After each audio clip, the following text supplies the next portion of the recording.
week's Sunday School series, Bugs. This week we have a very cool bug for you. Alice? It starts its life underwater and can stay there for 5 years. Do you know what the bug is?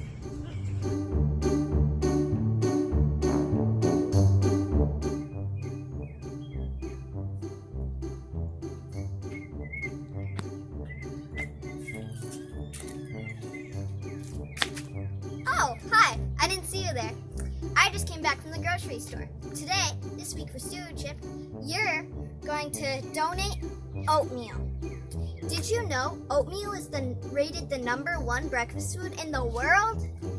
And that's a good thing because oatmeal can reduce the risk of heart disease.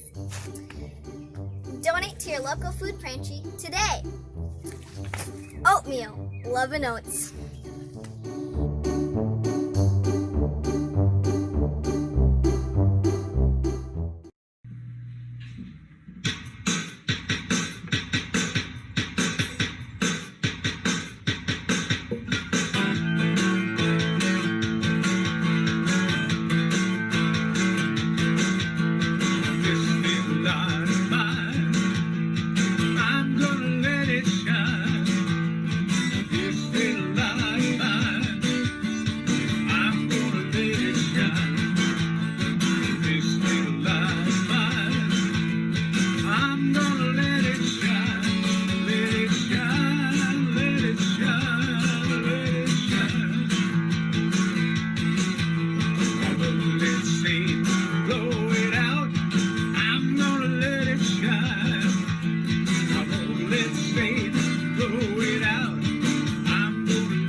Did you guys guess from our opening what today's insect is?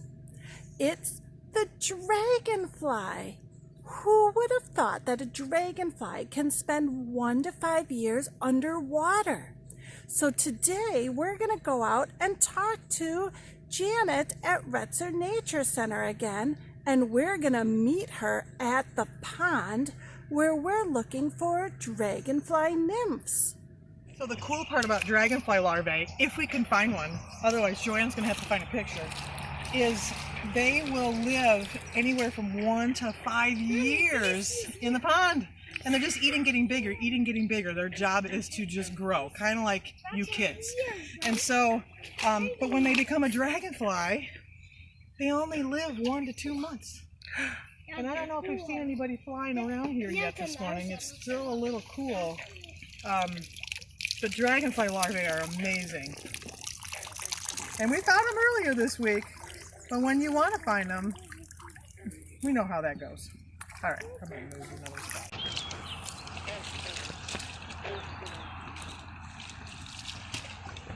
So you just kind of disturb the surface to try to rile up anybody. But again, our little fishies.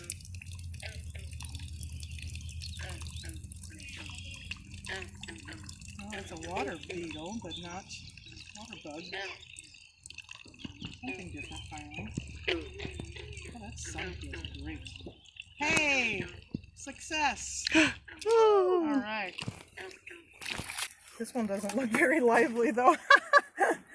Well, that is a dragonfly larvae. So you can see its heads, its legs are all in. This one, oh, he's waking up. Come on, you. So you can see their head and their thorax. The thorax is where the legs come off, and the abdomen. But this is a little guy. He's not very big. I mean, he's not the smallest we found. He is alive, though. And he will, I think he should probably actually be that way. He will grow up to be a dragonfly. So he'll live anywhere from 1 to 5 years in the water with the only job of eating anything. And they're voracious. They're crazy little eaters. And they have this mouth that comes out and grabs the food. I've never been bit by one though, so. But yeah, he's alive. Look at that. 6 legs. Pretty cool. People think they look like crazy little creatures. There's almost what looks like a backpack on their back. And basically that's their wings in development. And so in the water, he goes through incomplete metamorphosis and gets a little bit bigger. So he will shed his skin and get a little bit bigger. Maybe up to 5 times they shed their skin. And then he'll go through the complete metamorphosis and become the dragonfly. So sometimes you'll see their skin hanging out on a stem of a branch or some rushes in the water, and then beautiful dragonfly. And they can eat as a dragonfly, but their job mostly then is finding a mate, and so mating and then laying eggs, and then their life cycle's done, and so it starts all over again. Yeah, very cool. Bye, buddy. Hey everybody, I came out to Neshota Park to learn more about dragonflies, and I found one of our St. John's families here, and they're here at a citizen science program. Citizen Science through Waukesha County is an awesome program where regular folks get trained on certain species or insects, and then they go out and spend an hour in the park at different park locations, and they count how many of those different types of animals or insects they find. So let's learn a little bit more about adult dragonfly.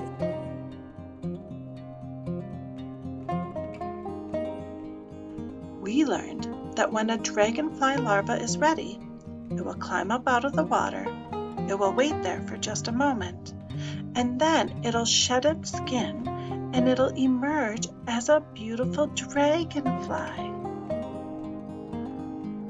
Citizen scientists are trained as to the proper way to catch a dragonfly without injuring it.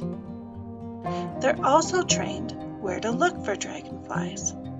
The best place to look for dragonflies is near the water and in fields. We learned that dragonflies love to eat Mosquitoes! Once a citizen scientist is able to capture a dragonfly, they take it to the biologist or the naturalist who's accompanying them on the citizen science survey for identification. This was a great day for dragonflies, and we found many beautiful and unusual species. If you're interested in becoming a citizen scientist, more information can be found on the Waukesha County Citizen Science website.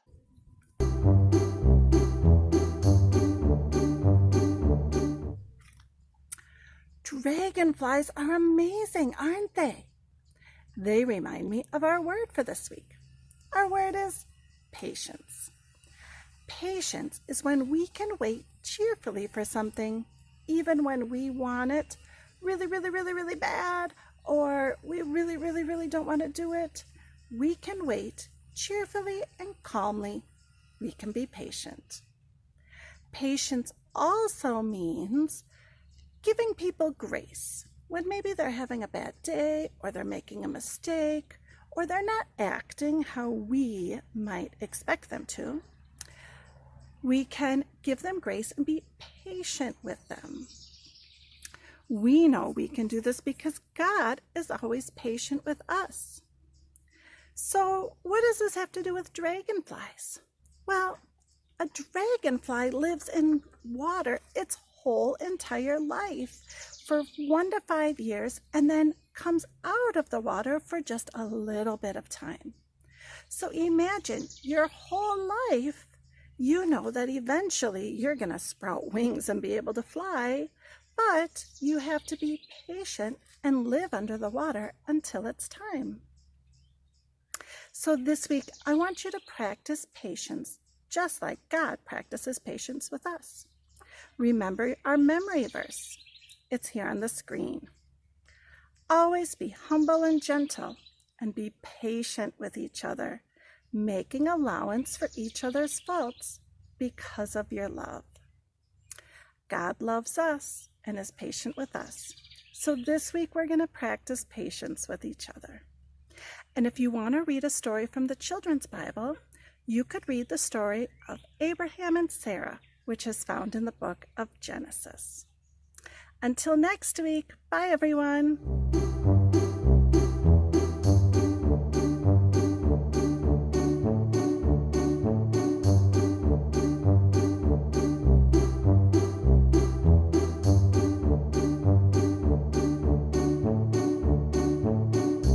Hi, today's key verse is from Ephesians.